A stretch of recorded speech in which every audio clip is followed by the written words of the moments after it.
So when did you go from just doing the local races to now? Like, I mean, I just saw you were in Vegas.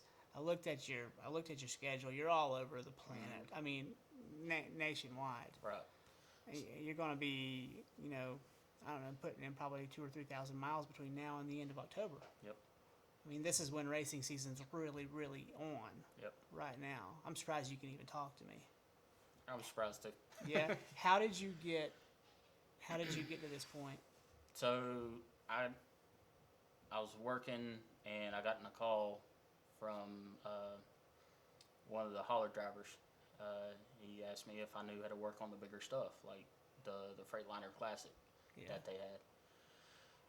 And of course, it was with BJ. So he asked me, how much would I charge to put injectors in, and of course, I didn't know What to charge him? So I just gave him a bottom dollar, and he's like, "All right, well, can you be here tomorrow?" I'll wing it, but I can. Yeah. So I went up there, put it in, and by the time I got done putting them in, it was already at night, and I couldn't see any more outside. So I go in the shop, and I was getting ready to leave, and I was like, "Well, I'm just going to stick around and help out, volunteer my time." You've already put a bunch of hours in volunteering. What's this going to do? Yeah. Yeah. So I did that for Daytona, and I helped put in the motor for their West Coast car. Okay. And they were down at Atlanta. Yeah. And after Atlanta, BJ pulled me aside and he said, "I want to hire you on." Good. So I mean, you always worry in that situation when you're doing that volunteer work if they're going to even notice. mm-hmm. Because they're all so busy. You're just kind of like in the fold, and they figure you're getting a paycheck. They don't. A lot of the guys don't know if you're volunteering or not unless you tell them. Well, with BJ, we're a small team. Okay. So we were in a 5,000 square foot building. Okay. So yeah. So we had the two primary cars sitting right there, and the third primary car just sitting over to the side, and I was working on his car. So as soon as he saw me, he's like, "Who are you? What are you doing here?" It's like, I was working on your tractor, Mm-hmm. and figured I'd come in here and help. Now, are you married? I was. You are? You have was. kids? No. No. Okay. Well, you had some free time then. Yeah. Yeah. Did you have to choose the racing or the marriage, or did that just dissolve on its own? That dissolved on its own. All right. You're just waiting for the right girl to come around who likes racing too, right? Yep. Yeah. Now, did you? I mean, that lifestyle. If you're not a part of it, a lot of times you just can't understand the passion that goes into the industry. I mean, I don't know. You know Joey Worsham? Mm-hmm. Yeah, he was for a while in the mix doing stuff too. I don't know what his skill was, but he took me on a tour of one of the factories, one of the race. It was a racing facility in Charlotte. Can't remember the name of it, but you get in there and they have these like. He's like, "I want to show you something," and he takes me into this big white room, clean room. Which I don't know. And then he's like, "Check out this machine." And I'm too naive to know what it is. Mm-hmm. But it's literally a machine that can make any tool or part that you can think of based on. So like a CNC machine. Yeah, it's probably, yeah. But it's like something, AutoCAD something. And he was like he was raving about this machine and how amazing it was. And I'm just looking at it and it looks like some AI or something, It's just whatever. But it was pretty interesting. The race car drivers are all in there working out and stuff. Mm-hmm. Yeah, it's pretty neat.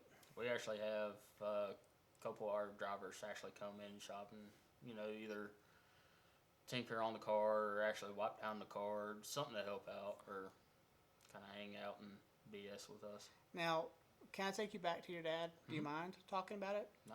It's been a while. Mine was like 7 years ago now, and I'm kind of rounding a corner. But, so like when your dad died, you said you just gave up racing. Mm-hmm. Now, that could have easily just gone to you, just like spiraling out of control. Was it when that guy called you, said, "Hey, I got a thing for you"? Was that kind of like that one gesture you needed to get back in?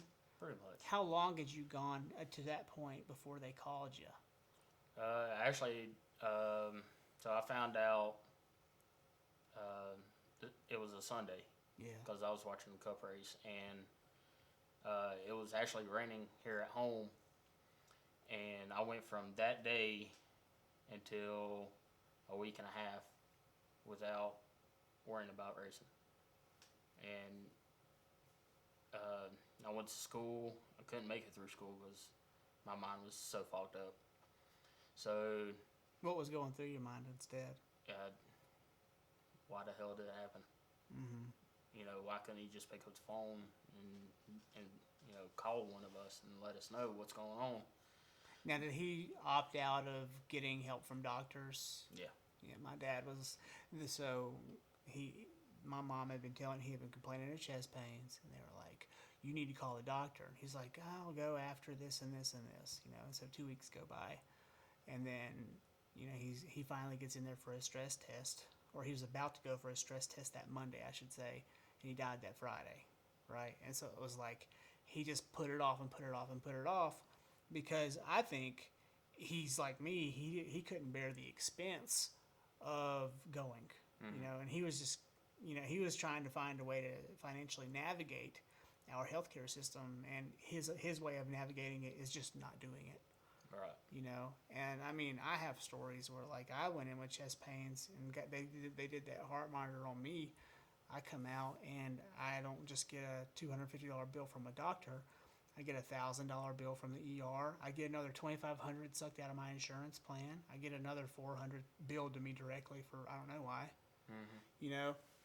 And so it's like I was in there for 15 minutes pretty much. I waited for 2 hours, but I was in there for 15 minutes, and then I get hit with like $3-4 grand. Yep. And so he just, because of his experiences with the healthcare industry, he just, he basically died early. Right. And so now your dad just stubbornly just didn't go either. Well, with alcoholism, you don't really, Yeah. you don't really reach out.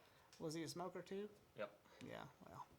And so it was just kind of like a compounding effect of his diabetes, his alcoholism, and his smoking. Yep. And I mean, if he's in the South, he probably ate more than he should. My dad did. I know. Well, I still do. He actually lost a lot of weight.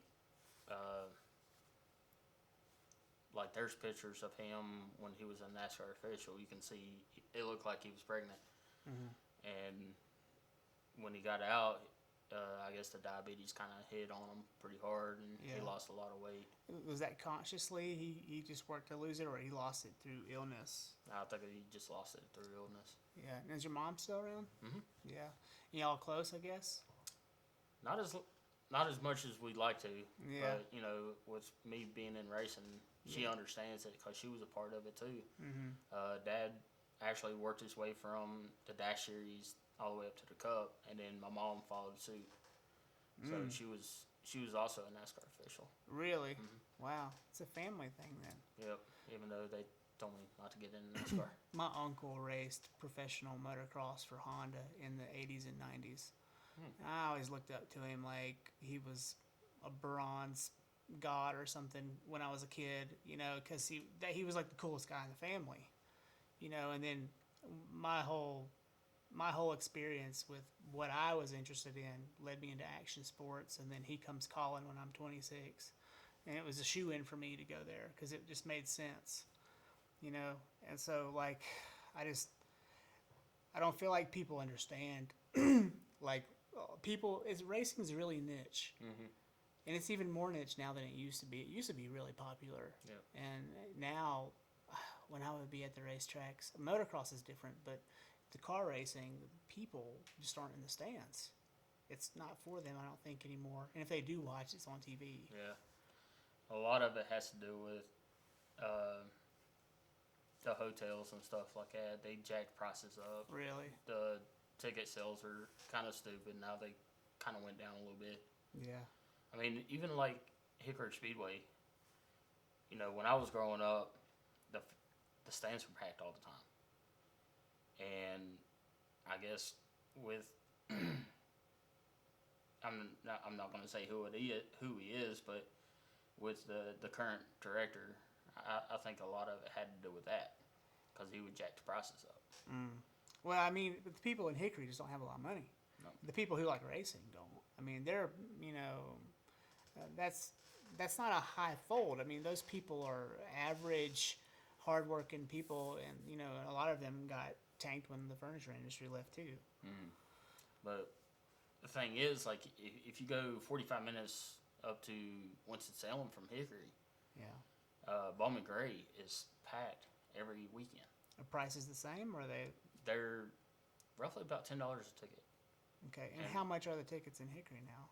They're right around 14, 12 to 14. That's not that big of a difference, but I mean, I can't see. I mean, Hickory's kind of like this.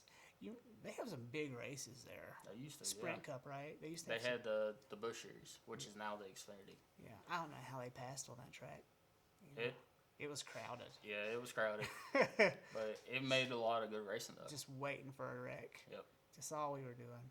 Yeah. But they would actually go. There was actually a time where they went from green flag to checkers without a caution. Yeah, I mean, it says something to the drivers. Yep.